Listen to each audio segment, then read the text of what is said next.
So today it's all about the business of the APVMA. Now, those of you who have been to several of these, we're trying to mix it up a little bit today.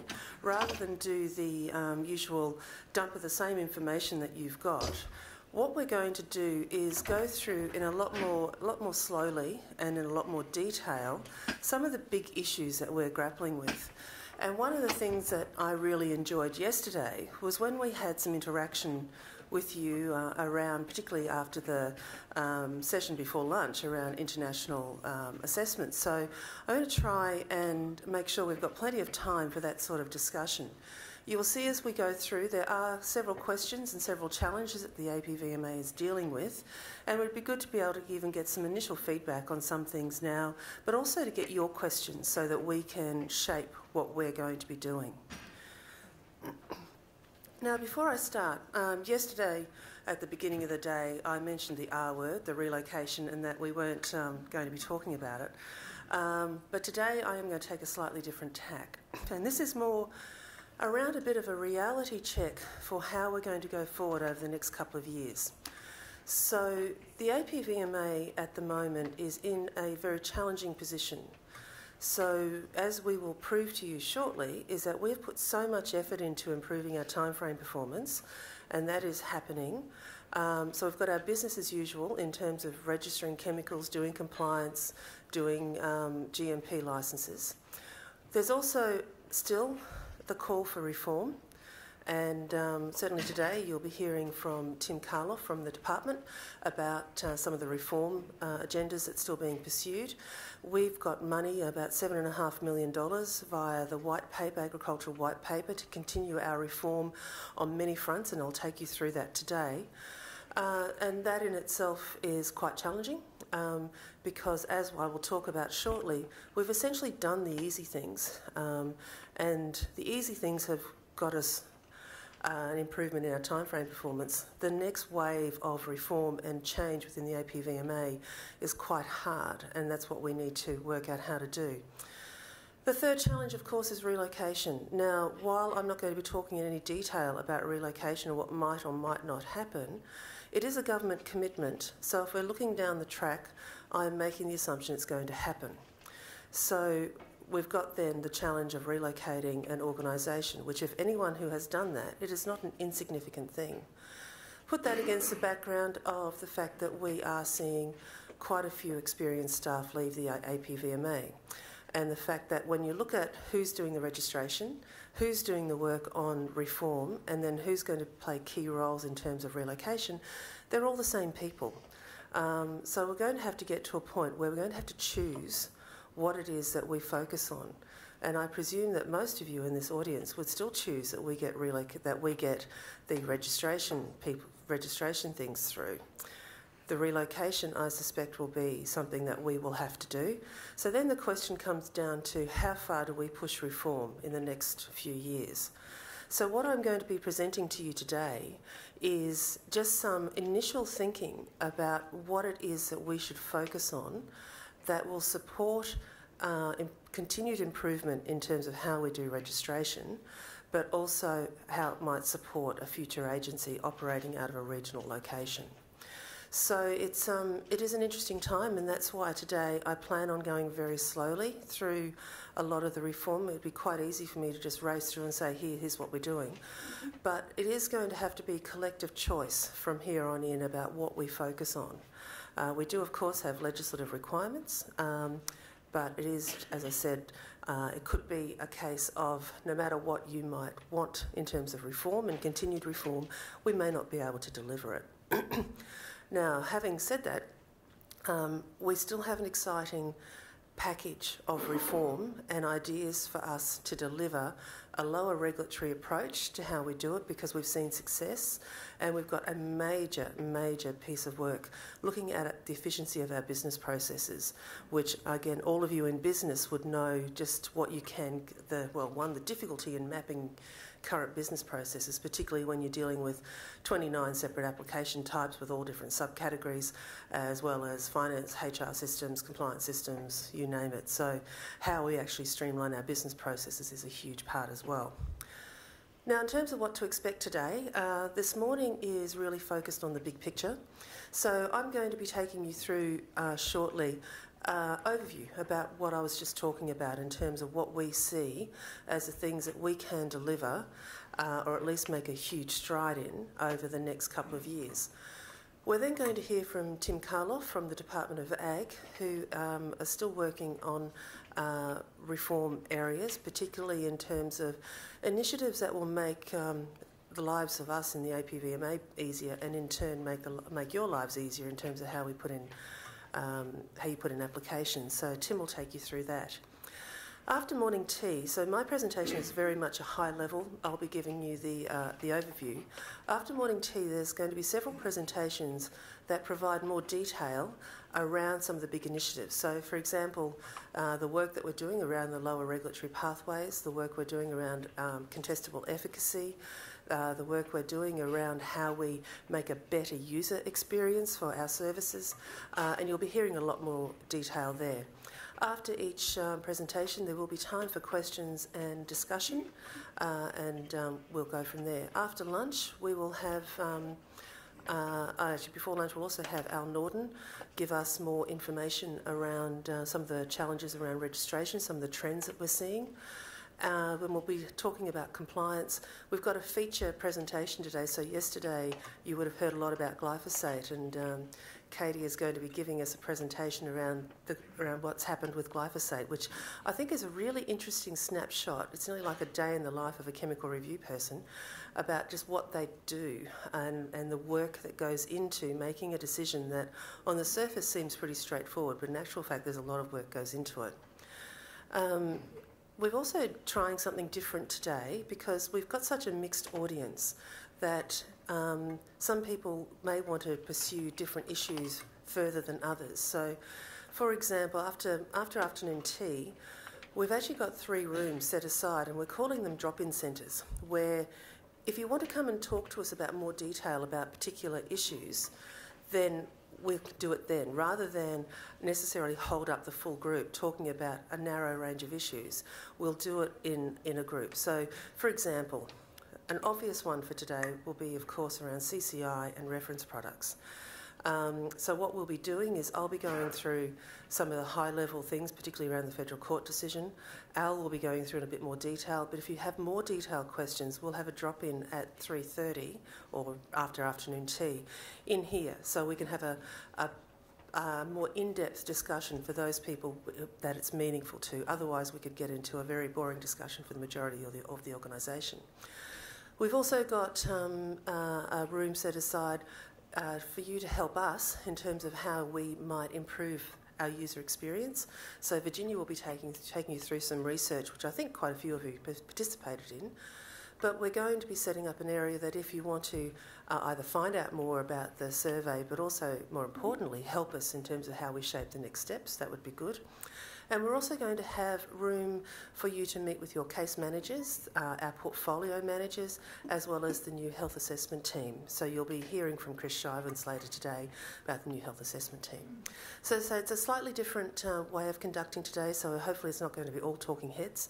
And it also means that you can have an in-depth discussion with the people who know more about it in a much more closed environment. So, with that, I'll just check that people are okay, and with that I'll proceed. So I've now been at the APVMA coming up to 4 years, and when I came into the agency, one of the tasks that I set was for us to become a world-class regulator and a contemporary regulator, because a lot of the things that we were doing was really stuck in like the times 20, 30 years ago. Not just in terms of our regulation, but it was also in terms of how we implemented our regulation and, more importantly, how we dealt with our clients. So we embarked on a very long process of change to be able to look at, well, what works overseas and how can we improve things here? Of course, in the middle of all that, we had to implement major legislative change in an incredibly short time frame. So we didn't quite get as far down the track as we'd wanted, but now we certainly are getting there. So we have done a lot in terms of our performance, and I just want to share a few statistics because I do know that there are a lot of people out there who are still talking about the APVMA as poor performers, how we're not getting applications through, we've got all sorts of backlogs and problems, etc., etc. Now, I'm not denying that we don't have problems, but I just want to indicate just how well the team have done under incredibly difficult circumstances, as I'm sure you can appreciate. Certainly the last year and the last 2 years since the relocation has been mentioned, just how difficult a working environment it can be.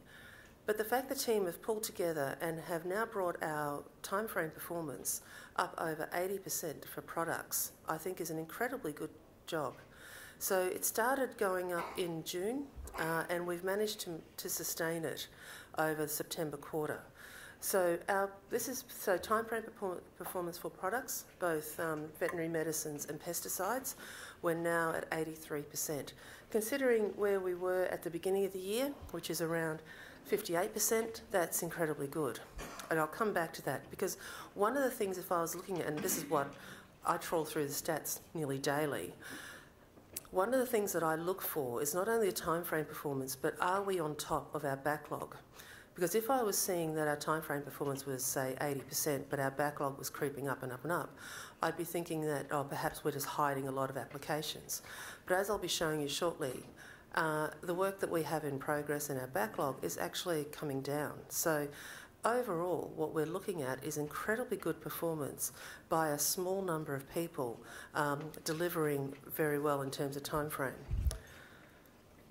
Just to also illustrate this in terms of where the pickup has come from, you'll see that veterinary medicine's performance has been around, and again this is for products, has been around the 78, 81% for, it's fairly constant for products. We had a problem with pesticides, certainly early in the year, and I think those of you who look at our performance stats that we put on our website, we did have a problem in September quarter last year, where we had a lot of people, we had basically the flu go through the building and people were off on leave. And in our business, as I'm sure you understand, if we get behind in one quarter, it actually takes a while to get it back. So a lot of what you see there was because of problems that we experienced in the middle of last year. But again, the team have worked incredibly hard to get the pesticides work back up to now over 80%. From a low of under 50% late last year. Now, I mentioned before that one of the flags for me is it's looking at the combination of timeframe performance and work in progress. So work in progress is exactly what it means. It means what applications do we have on our books. So it means, so what you have here are the product pesticides in blue. So that's that line, and you'll see that the number of applications that we have in the pipeline is lower than what it was last time. We've got applications, veterinary medicine applications in that orangey colour. That's active approvals in the green. The reason for that increase is because of the Vet Actives project. A lot of that increase isn't actually real, it's more administrative than anything else. And then finally, our permits. So at the end of September quarter, we had just over 1,200 applications that we were working on. Just about 80% of those were still within time frame. So I would be incredibly worried if that number was very high and the number of applications that were within time frame were low, and that's not the case. To give you a bit of context about how well the team have done, when I got here at the beginning of 2013, our work in progress, if I put that same slide up, it was about 3,500. So when you look at the difference between 4 years ago to today, we've come from about 3,500 applications in progress down to just over 1,200, and 80% of those are still within time frame. So what that says to me as CEO is that, yes, there are some pockets of issues, and Al Norden will take you through a couple because we still have an issue with some trying to get the number of overdue applications down. So within within this pocket, if about a fifth of them are overdue at any one time, but we can't seem to get that down at the moment. So Al will talk to you about what we're trying to do on that sort of front. But what it's saying to me is that overall, we're actually performing quite soundly when it comes to our performance according to legislative timeframes. Now, I know that you're sitting there in the audience and going, you can all point to me and say, to give me an application that was overdue, and I know that. And you can all point to me and say, oh, well, in the past, you haven't been able to deliver. That's true. What I'm signalling to you today is that the performance has turned around, and what you will see is also a huge change in culture in the APVMA, which is very much performance-based and team-based. The reason we've been able to deliver this is that the teams that have been working in the APVMA have done so much work about how we improve process and how we work together to make sure that we can deliver. So I'm incredibly proud of the team. I think it's been a terrific effort.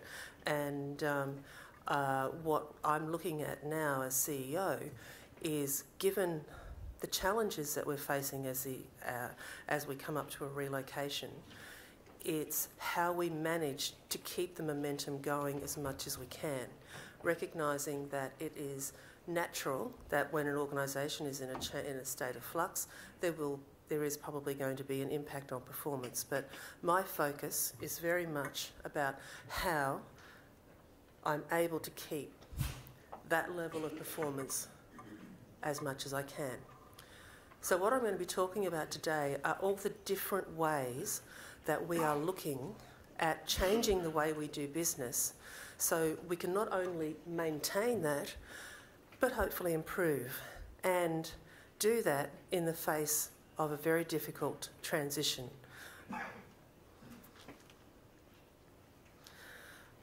Now, I've shown this slide before, but I do want to bring it up again because, again, I still get faced with questions about how slow the APVMA is now compared to what it was a long time ago. And again, I'm just going to dispel some myths.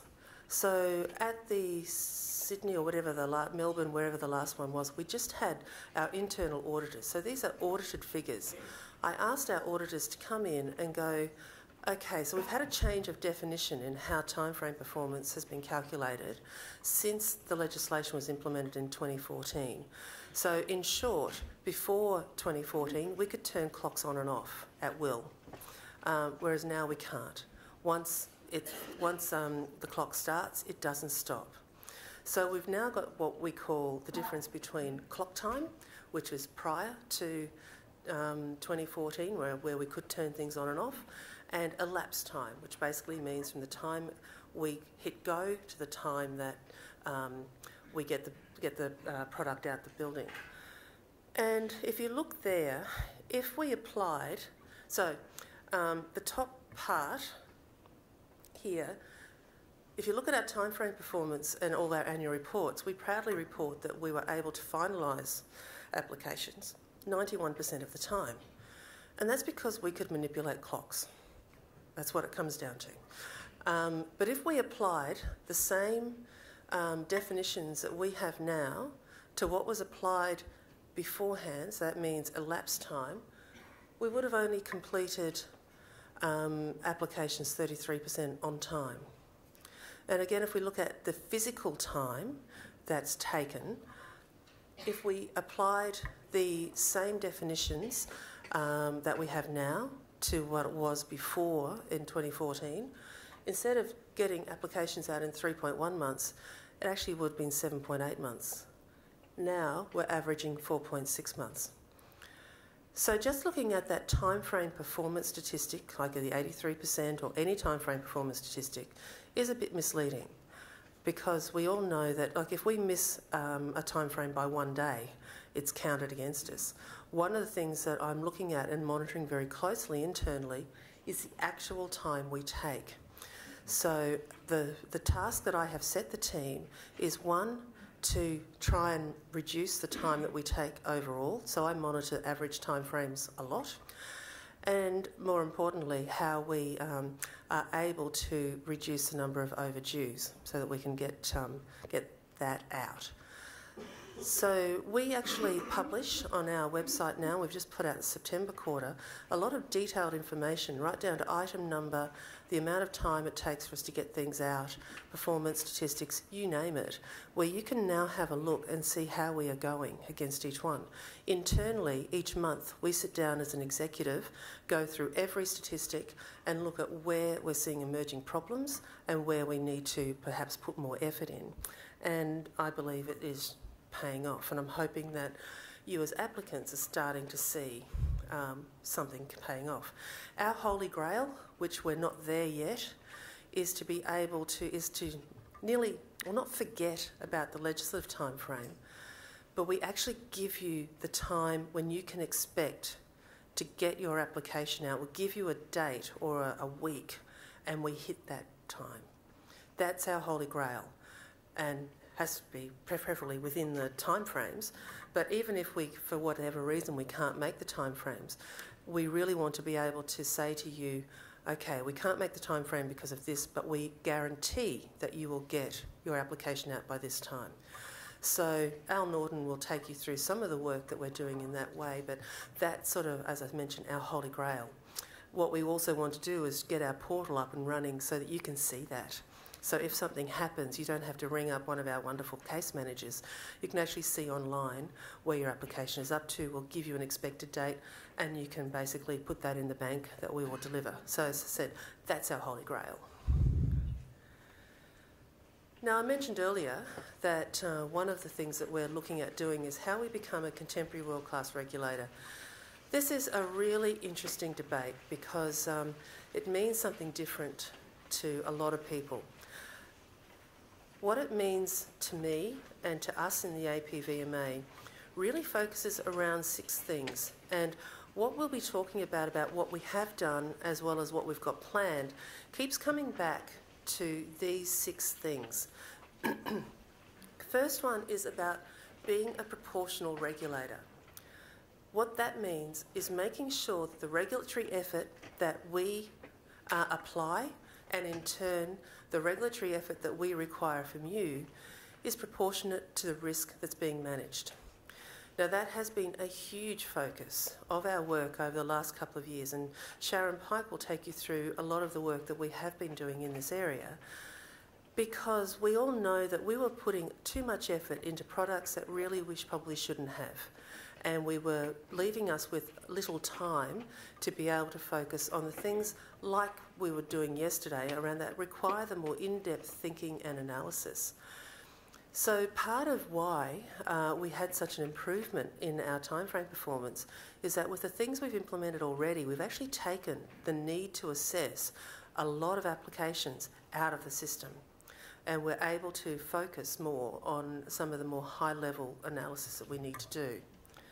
The second one is consistency and predictability. For me, this is still our holy grail. A lot of the work that we've been doing here is something that you may not see. It's a lot of internal work around training of staff, around getting systems, and trying to change culture so that we all pitch together to make sure we can give you a time when you can expect your application and you get it. For me, this is probably the one area that I would have preferred more progress, but it's certainly an area where I want to focus on over the next couple of years. Flexible and responsive. Now, to me, this means not bending over backwards to the whims of our clients. It's more recognising our legislative responsibilities, but being able to work with clients in a very engaging way to work out your problems and fulfil our obligations. And a lot of that, again, is what you would have seen, well, you wouldn't see it because it's behind the scenes in terms of changing the culture of the agency to be more outward focused, that it's actually okay to talk to clients and it's okay to work together to make sure we deliver something.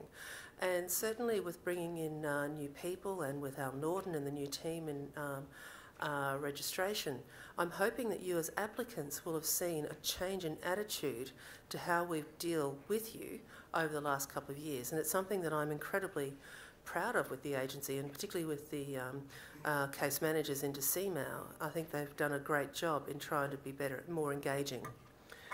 The next one, transparent and accountable. Now this is as a public servant of many, many years, this is incredibly important to me, because what I need to do is to make sure that every decision that comes out of us is defensible. And it is really quite hard to do that when you're looking at the sheer volume of work that we deal with, but that is an area that is really about ongoing work within a government agency. Being timely and efficient, again, a holy grail. It links with the one above it, which is around consistency and predictability. Not only do I want to make sure we deliver our timeframe performance, I also want to make sure that we are efficient in doing it, and that we can, in doing so, we can provide the predictability that you need. So that's still a huge work in progress, and we'll take you through a bit about what that means. The final one is around capable. Now this one has so many different connotations, because it's not just about the people. Now we've got an incredible group of people in the APVMA, and we've put a lot of effort into professional development for them over the last couple of years, and we will continue to do so. We are probably one of the few small regulators where we actually have a dedicated training person, and we do a lot of training. One of the things that I want to look at in the next couple of years is how we extend that capability into our regulated sector. So is there a way that we can nearly provide it's not a service, but how we can train up or provide better training to people who work with us in terms of submitting applications? So what does all this mean in terms of practicalities and initiatives? Because it's really easy to talk about this stuff, and trust me, I meet with a lot of industry people who always say to me, you need to be better. And it's like, what does that mean? So what that has translated into for us at the APVMA is around 3 separate tranches of work. Now the first one is around lower regulatory approaches or lower regulatory pathways to registration. And this is really what is covered by our white paper reforms. So I mentioned that we got $7.5 million. That money is really focusing on delivering this type of work. So many of you would have been involved with the Melbourne University and the application profiling. Now you would have heard CropLife, Alistair from CropLife yesterday, talk about this profiling tool as if it had mythical proportions. I just want to manage people's expectations as to what it is and what it will deliver. And I'll talk a little bit about it again shortly, but I will, Sharon Pike will be giving you a lot more information. But essentially what this is understanding the types of applications that we get in the agency and helping us to be able to identify those types of applications that we can put through a fast track, or we can possibly get out of the system, or alternatively identifying those applications where we need to put more effort. We've already put into place additional notifiable variations, so that went through and it went through in the system at the end of September. So to give you an idea, when we added in the additional notifiable variations last year, I think we took out between 300 and 500 applications from the system. We haven't actually got exact figures on how many applications these changes will take out, but anything that takes out, frankly, administrivia from the system frees the evaluators and frees the system up to do more sensible things.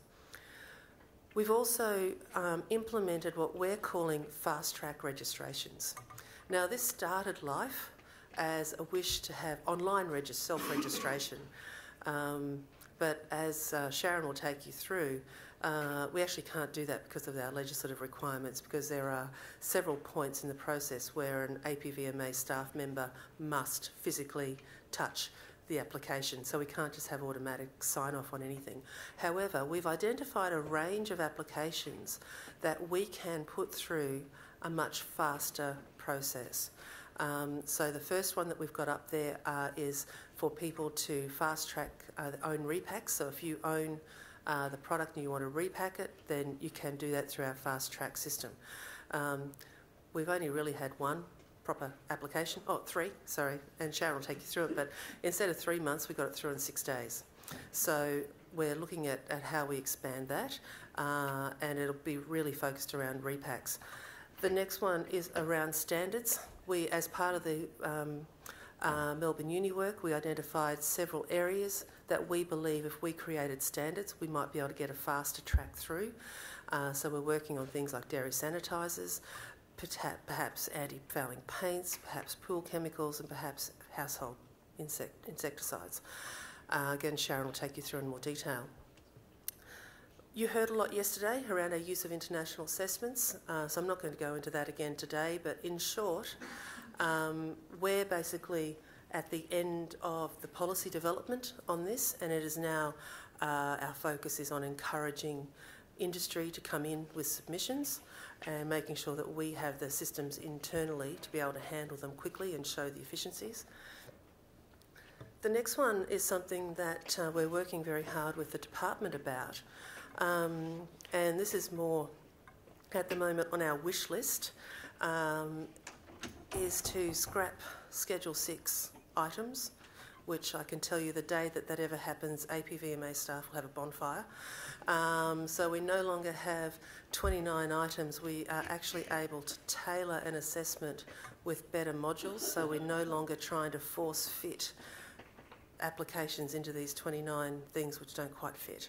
So we're working with the department on that one, but that one at the moment is a wish list. And crop groupings. And I think, Al, are you covering crop groupings? So Al Norden will be covering crop groupings, but it is about how we can get more uses first up rather than having people having to come back. So that is the whole, that's really what we call the reform work, and that's what we're working with the department on, and the department has a reform agenda too around legislation, which you'll hear from Tim very shortly. The next one is around user experience. So we call this part transforming the user experience. Now, I think it's pretty safe to say that there's no one in this room who's going to stand up and say, yes, the APVMA website and portal is perfect. We've recognised that it needs a lot more work to become a bit more user-friendly. So we have gone out and done a lot of market research into what users want from our online services. Virginia's going to take you through the results of that research, and we're currently working through what it is that we can do to change our online services to make it better for you. So it's in really two parts. One is around the actual usability of our online services, but the other one is around technical guidance, and I'll talk more about that shortly, because again, there's a lot of people talking about risk assessment manuals and MORAG and all this sort of stuff. I just want to come back to what we're going to be able to deliver and what that means. The final bit is really internal to APVMA, but it doesn't make it any less important to you. If we can be much more efficient in how we run our business, then we can pass those efficiencies on to you. So we've got a lot of work happening about process mapping, and with 29 item numbers, with multiple variations in that, you can imagine that we have got an awful lot of bits of white paper and butcher's paper all around the building trying to map all this. I think in our finalisation process alone there was about 25 separate steps that we have to go through to finalise an application. I think there are other steps which just look incredibly complicated. As part of doing this work, we've already identified some parts of our business that we've just been going, why are we doing this? And we've managed to save like that up to about 5 days in our processes just by chopping out one process or by automating one process. So that's what a lot of work is happening. That is something that you will probably see the benefits of. It'll be incremental, but I'm expecting a big bang change probably in about 1 to 2 years. The second part, which is around our efficiency, is around our contestability of health assessments. Now, Chris Shivens will be talking to you about our new health assessment team, or the group formerly known as OCS. We have, over the last couple of years, put a lot of effort into looking at how we contract out and how we get the best possible sources of expertise for us. So how it works now is that health assessments, we've got a very good team internally, and we still use external contractors.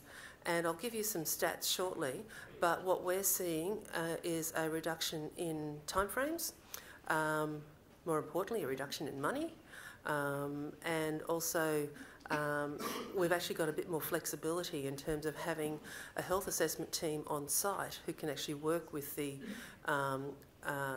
evaluators and solve problems far quicker than what we ever could. Environment, we're doing the same. Well, we still use the Department of Environment, but increasingly we are contracting out. And I have to say our poor little environment team is down to one at the moment. And I do my eternal plea, we're having trouble finding people to come into our environmental team. So if you know anyone or you want to come and work at the APVMA on environment stuff, please see me afterwards. And finally, around efficacy, we're trialling, we've got a pilot going that Michelle Worcester will take you through, where it's not about being the same as New Zealand, but there is a theory and a hypothesis going around that if we enable applicants to do some of their assessment work prior to the application coming into the APVMA, it'll make it more efficient for you and more efficient for us. So we're giving it a go. So we're testing it on efficacy, and we've got one almost in. So again, our plea will be, if you want to be involved, please be involved, because we can't test the system if we've got no one in there. So really, collectively, all of this is a lot of work, but we are already seeing dividends, and it has a promise for a lot more dividends in the future. Now, I just want to go back to the Melbourne Uni profiling tool, because I just do want to make sure people understand what this is and what it isn't.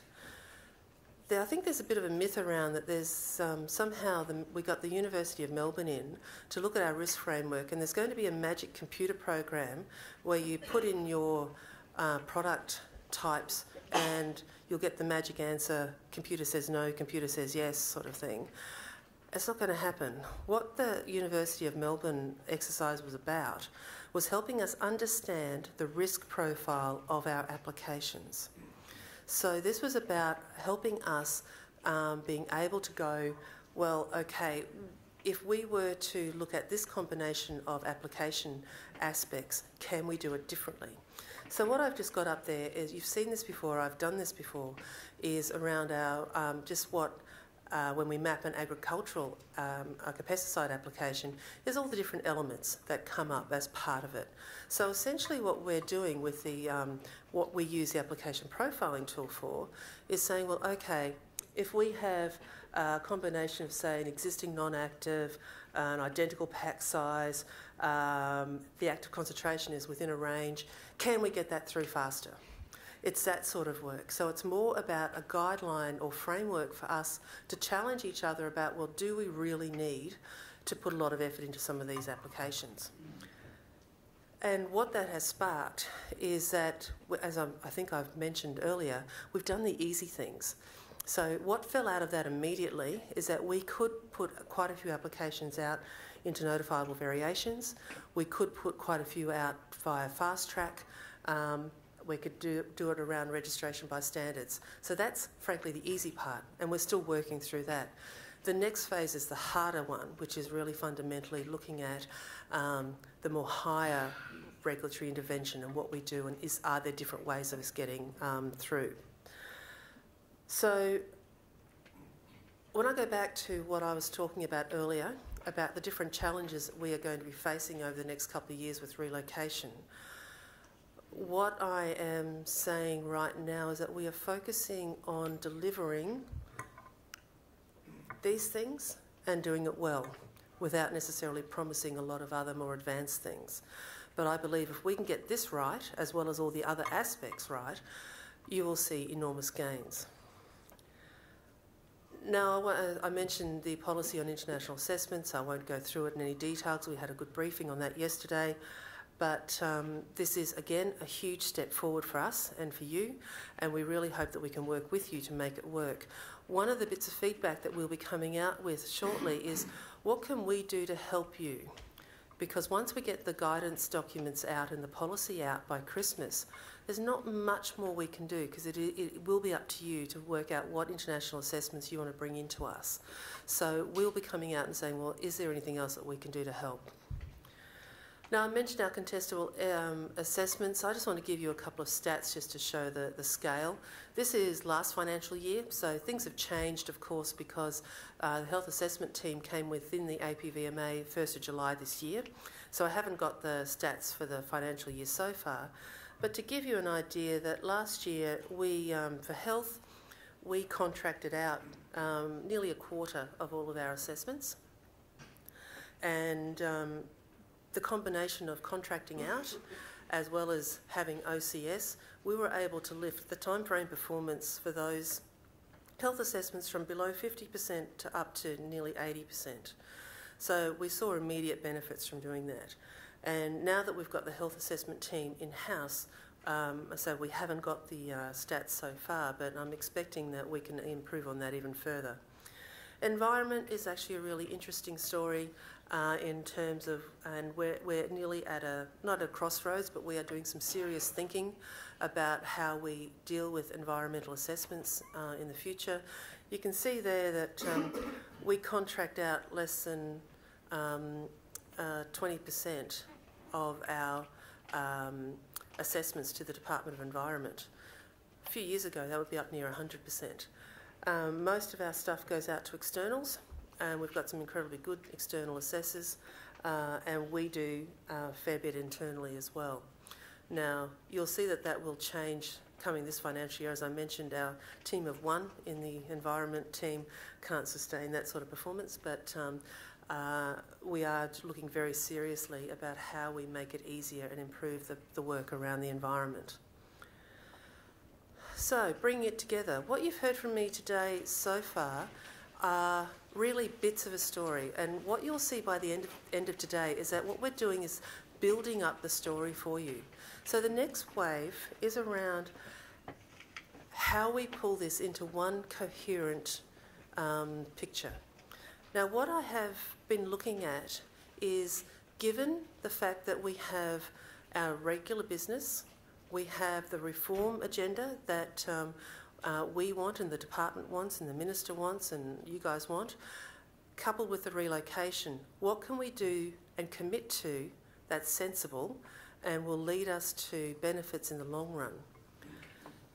And these are the challenges that I'm setting for the organisation. So at the end of each calendar year, I tend to try and do a year ahead thing for staff.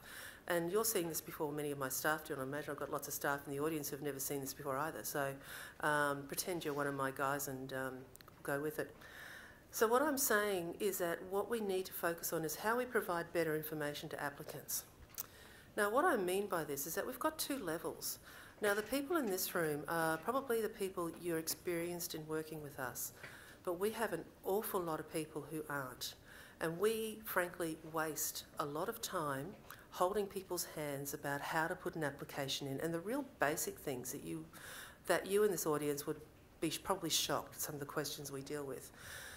Yet we realise that on our website and the advice that we have, we actually don't have, well, I unkindly call it the Idiot's Guide to Registration, but I've been told that's not correct, so I have to provide, I can never remember the right name, but it is, how do we provide that application basics? How do we provide that basic information to people to guide them through the system? The second part of it is for those people who are more experienced, it's about us providing quality information to you to help you put your application in, and providing that information to you in a way that you don't have to go searching through 35 pages on our website and still not find it and end up going back to your shelf and picking the old Morag up, which I know is what happens. So it is very much around how do we provide better technical guidance to you. The second one, and this is huge, it is around how we improve our efficiency. So I've talked to you already about the business process stuff we're doing, but one of the things that I'm looking at is how we reduce human error in our process, both from your side and from our side. So what we are seeing is when applicants are putting in applications, I'm sure you guys don't, but there's a lot of gaming of the system where they try and shop around for item numbers to suit their needs, put an application in, and once we start looking at the application, it's not right, like we have to go back many times. So one of the things that we're looking at from the applicant's point of view is how can we make it so that you put the application in once and it's right first up. The second part of it is that within the APVMA, I mentioned the work that we're doing on business processing. We have so much duplication and data entry that happens at different points, and cutting and pasting and retyping of information. There is such a margin for human error, it's not funny. So a lot of what I'm looking at is around systems, about how we reduce that human error, how we make sure data goes in once and it's there, and all we do is add value to that data, and with that data everyone has the right information at the right time, anywhere, anytime. So there's an awful lot of work happening there. The third area is around how we provide the quickest and least burdensome way for you guys to put in applications. So that's around the lower regulatory pathways. So the things like our fast track work, the standards work that we're doing, things like that, the modular, hopefully if we can get that working, that would really make, I think, all of our lives much easier. And the final area, and this is something that I will continue to push with the agency, is how we become better at communicating and engaging with clients and stakeholders. Now, in terms of language, I call those people applicants, and people who interact with us, clients. And our stakeholders are the people who are the second removed, so the industry associations, agriculture industry, farmers, you name it. So it's very easy in the public sector to be accused of not being client-focused because we're not out talking to farmers, but in my language, the applicants are the clients, and what I want to do is make sure that we work with you as best we can. That doesn't mean bending over to your every whim, but it is about making sure that your interactions with us are as painless as possible. So bringing all this together, there's actually two phases, and this is grossly simplified, and it's more about telling you the story and giving you the big picture. So when you hear from people later in the day, you'll be able to put it into the right box. So I'm looking at this in terms of two things. One is what happens before an application is physically lodged with us, and then what happens, or what needs to happen, once the application is in the system. Now, this is naturally focused very much on registration. I haven't got into the whole issue around compliance systems, licensing systems and everything. It's purely about registration. Based on what I've said before in terms of the areas that I want us to focus on, there are 4 levels. One is around providing base level information. One is in providing applicant information. The next one is around providing efficient workflow, and then the final one is around application and communication around applications. So if I look at it before an application is made, really we need to make sure that the base level, and this is for the people who don't know how to put an application in, is how we provide basic information about applications. And it might sound simple, but it's actually quite hard to explain our regulatory system very easily. But I think we're close to having some information out. The next one, and for applicant information, is around guidance material. Now, I will talk I'll talk in a moment about the joy of language when we come to talking about risk assessment manuals, you name it. So I just want to try and simplify the language that we'll be using, but I'll do that shortly. The next one is work around making it easier for you to put an application in through doing better registration pathways. So that's what I was talking about with the University of Melbourne work. Once an application's in, I'm being quite, well, brutal's not the word, but I'm basically saying, well, really, once you've got an application in, all you care about, I would imagine, is being able to track where your application's up to, and making sure that you can manage all your information online, which sounds really simple, but it's actually not. From an APVMA point of view, when we're talking about information, it's nearly two sides of the same coin. And this is where I'm talking about changing the way that we talk about guidance material, risk assessment manuals. It's really easy to say, oh, well, just go out and write a risk assessment manual and that will solve everyone's ills. It won't. What I'm trying to say is that there's actually two pockets of work. One is that internally to the APVMA, we need to have highly technical guidance for our staff about how to conduct a chemistry assessment, how to conduct a tox assessment, how to conduct all this under all the different circumstances. Providing that to you is frankly useless because it doesn't provide you with the context. But what we can do is pick out bits of those risk assessment modules as well as other contextual information, put it into a package and provide that to you as guidance material. So the way that I'm changing language here is that internal to the APVMA will be the highly technical risk assessment manuals, which we'll probably still make available, but that won't be your source. It'll be this guidance material which will pick up parts of the risk assessment manuals, but other information to make it easy for you to do that. Hold that thought because you'll see how that's going to come into play when we talk about some work that Al Norden and his team are doing around what we call the top 20. We also need much better workflow management because for us to provide you with online tracking, we need to be able to find where everything's up to. So my dream is to have full workflow management, automatic tracking, you name it, so that we can see exactly where something's up to, you can see exactly where something is up to in real time. And then finally, we need a client resource management system to help us all go. So these are the elements of reform. So some of them are things that you will see, but a lot is still what we're going to be doing internally.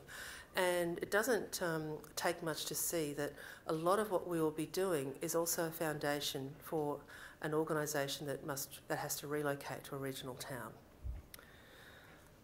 So registration pathways, just to give you an idea, so our target audience on this is very much around people who are making applications. And what we want to do is make it easier for you to submit applications. And so I've talked about the own repacks, I've talked about the registration against standards, but something that we are in the very early stages on is something we call the top 20. Because even though we've got 29 application types, there's actually, most of our applications can fit into a certain number of types of applications. So, for example, we might have a lot of variations to existing products. So why are we putting out information based on item types when really if we can target it better around application types and provide you with the guidance information for that application type about what information you need to provide rather than you have to go searching, that would be huge. So Al has been doing work identifying the top 20, although I think now it's a top 36. I'm challenging him to find another 4, so we've got a top 40 billboard. But what you will see from that, and Sharon's, you're talking about this one, aren't you? A bit, and Al can talk about it. But really it is about having the different application types that we can have information that's targeted to those, and when you get onto going onto our decision tree, rather than necessarily having to go through a full decision tree, you'll basically have a shortcut to go, okay, I want to put an application about this particular type of application, hit that little button and it'll take you through a separate decision tree to get you with the application in. It'll mean much fewer questions in terms of putting in your application. You'll be able to skip through many different aspects of what we normally require you to do, and the guidance material will be tailored to that application type. In our ideal world, you'll be able to have able to access information both before and during the submission of your application to be able to tailor to what you need to do rather than have to sift through a lot of rubbish to get the answer you need.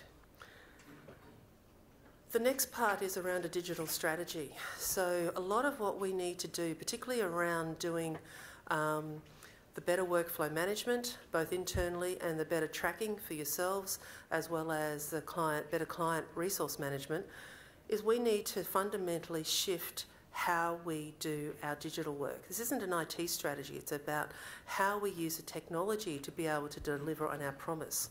So in 2014, when we went into the digital age with online applications, we did it after we just didn't have enough time. to do it properly. We only had 11 months to implement the system. This time round, I'm challenging the agency to have a think about this differently. One of the big problems that we've got is that the way that data comes in via your applications, it's not stored centrally. Like people have to just keep rekeying data quite regularly. So I'm challenging a digital strategy which is data-centric, which means that there's one data warehouse to rule them all, so that we don't actually have to keep rekeying, and that you'll have access to your data easily, we'll have access to the data easily, and we'll be able to move things through the agency much quicker.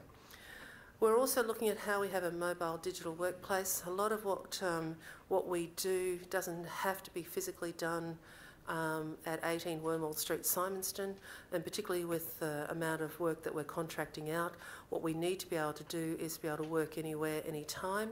I'm sure my staff will love that one, particularly the anytime bit.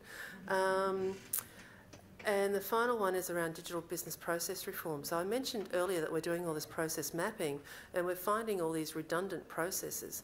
The key to a good digital system is basically getting the bare minimum steps in, and that's what we're doing at the moment. So when we bring all that together, we'll have a totally different business process within the agency that will have really a backbone that it will help you manage your data better. And that's really what we're aiming for. To give you an idea of steps, this isn't a quick thing. We are looking at the moment of finalising our top 20, looking at our review of business processes, finalising our fast track. That is then all going to come together into one thing where we actually have one system with one set of business requirements. We're going to also be starting from next financial year a major program of technical guidance writing, and it'll all come together with a new system including training and communication. Timeframes, I hope you respect the position I'm in, is largely dependent on relocation issues, so it's something I actually can't talk about in any great detail. But that's the aim. So you can see that this is all going to come together at a point in the next few years. So, you're giving me 5 minutes, Chris. I'm the CEO, I can do what I want. We do actually, I actually have a bit more, but we can come back at different times for you to ask questions, and as I said, as we go through, we can do more detail through the day. The final bit that I just want to cover off is around CCI and the use of reference products. Now, this is going to be covered 3 times today, so you don't have to get all your questions in. I'm going to be giving you the overview of what the federal court decision was and what the implications are. It probably won't apply to a lot of you.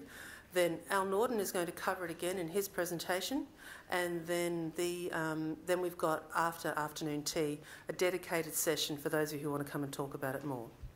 So, in very, very quick terms, the outcome of the federal court decision is not what a lot of people are making it out to be. Does not mean a return to pre-September 2014 conditions. The court decision was based around 2 specific applications, and the decision and the ruling was based around that. And what we've had to do is then look at what are the implications of that ruling for how we deal with any applications that come in that use reference products. So the basic outcome is that 1, the APVMA cannot recategorise an application based solely on the absence of consent to use CCI. So what we were doing is saying, if you don't have consent, we will basically either recategorise or reject. What the federal court ruling said is that we can't do that. We can't make it a precondition that you provide consent. So that's one, and I'll come back to that again shortly. The other part of it is that when we recategorise, we need to provide a natural justice process to people for when we recategorise. So we have to basically give you an opportunity to comment. It means that we can no longer just recategorise an application. Now, just a couple of notes. This is only for when you want to use applications seeking to use CCI of another company's product. We've now said that consent to use reference product CCI is an option, not mandatory, not a requirement. And as I mentioned, it does not return us to the pre-September 14 conditions because the Federal Court judge still upheld the fact that when we provide notices, we must be sure that we are not disclosing CCI, either directly or indirectly. So what this means is that we've now got a very, very different process.